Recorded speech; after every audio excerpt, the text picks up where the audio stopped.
audio. Relatively new, but certainly major WHO initiative named SPECS 2030. The history of the initiative goes back to a World Health Assembly resolution from 2021, in which member states endorsed two global indicators and related targets for the year 2030. Those are a target of a 30 percentage point increase in effective coverage of cataract surgery and a 40 percentage point increase of effective coverage of refractive error by the year 2030. And importantly here to recognize the term effective, which refers to a good visual acuity outcome post-surgery or post-refractive error correction. And of course in WHO we define good outcome with visual acuity as 612 or better. So what we're aiming for here is a coverage of services leading to 612 or better visual acuity.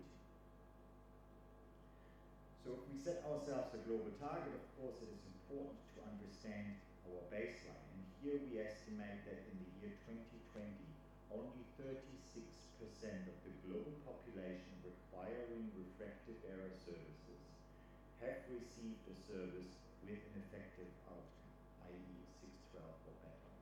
So this translates to just over about 1 billion people globally that do not have appropriate correction for refractive error services. And if we're talking about a 40 percentage point increase at global level, we are really talking about achieving 76% of global coverage of effective refractive error coverage. So looking at these staggering figures, I'm sure you agree with me that now is the time for action. The time for action to prioritize refractive error services as a health issue, as a health concern, and as a responsibility of health systems to deliver a good quality service to each person that requires these types of services and refractive error correction.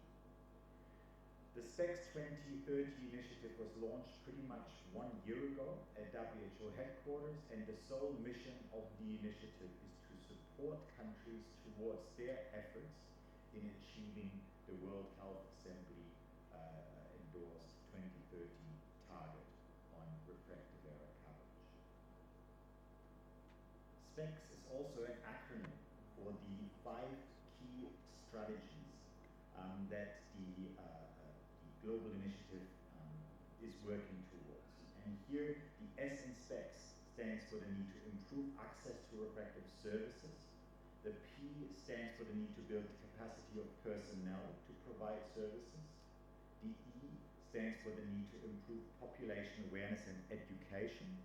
The C stands for the need to reduce out-of-pocket cost of services, and the second S for the need to strengthen surveillance and research around refractive error data, and especially with a focus on younger populations.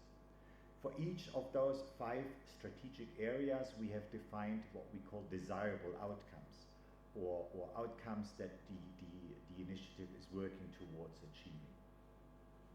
The overall goal is, however, to create sustainable increase in refractive error coverage by integrating these types of services within health systems in a sustainable way, and to provide services that are accessible and affordable and available to all people that need them. So how are we actually going to achieve these various strategic or desired outcomes? So here you see 3 tiles that outline the key, what we call areas of engagement of SPECS 2030. The first one focusing on really a sector that is currently providing the majority of these types of services around the world, and that is the private sector. So we've started engaging with key companies, service providers from the private sector on their contributions towards the objectives of SPECS, especially at country level. The second type of work that we focus on is the sort of what we call normative work of WHO. So this is what we are contributing in terms of our technical support to countries. That may be the development of guidance, materials, of technical products to support the planning and the implementation of activities at country level. And of course, there are already a number of players, whether that is international NGOs, professional associations that support countries around refractive area services. So here we have established a global SPECS network of these existing key players to come together and speak with one voice to governments advocating for SPECS and working towards the global target. Here you see a photo of the formal launch of the global SPECS network in Geneva in 2024. Here you see a list of the current 43 members of the SPECS global network. And here you see a list of example normative works or technical products WHO has developed in the past couple of years to support not only refractive area but eye care services planning and implementation, and also monitoring. So we have various products to support workforce planning, to help develop education and prevention campaigns, but also to develop surveillance programs and monitoring frameworks around eye care and refractive area. I'm really glad to see or to say that so far we've had fantastic uptake and buy-in from a number of countries around the world. Here you see photographs on the very left from India, where we launched a SPECS Assam model, which is Assam, a state in the northeast of the country, formally launched SPECS Assam in November last year. In the center you see a photo of the national SPECS launch in Thailand, and on the very right you see a launch of the Malaysian version of SPECS named MySPECS here, also launched in November last year. Here you see a list of additional countries whom WHO is working already, from which we received a formal request from governments to support the implementation of SPECS national level activities. And in bold you see also, I'm glad to say, a list of countries from the Southeast Asian or Western Pacific region of WHO that are about to launch national initiatives. With the limited resources available, it is important to also be smart in terms of selecting key geographic areas.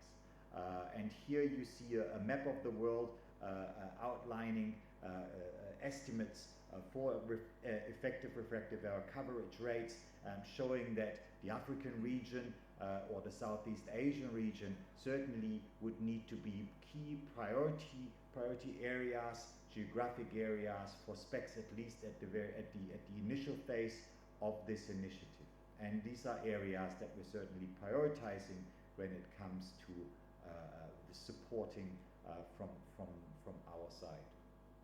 So what are the sort of usual first steps or the next steps in terms of taking SPECS further at country level?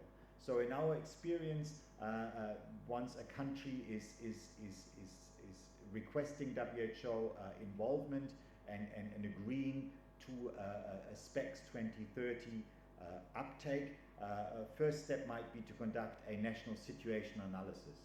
An analysis of the refractive area systems to help identify priority areas of work, what is working well, what needs to be improvement, and then defining specific activities that are then integrated within the relevant health plans, whether that would be a national eye care plan or a national NCD plan, etc. So if you are from a country and you did not see that your country is part of that list that I showed in the previous slides, perhaps you may want to advocate this initiative to your government, to the key stakeholders in your countries, and please feel free to contact WHO for any technical support or further discussion on how to implement SPECS 2030 in your country. Thank you very much for your attention, and I wish you a successful meeting. Terrific. So thanks very much for that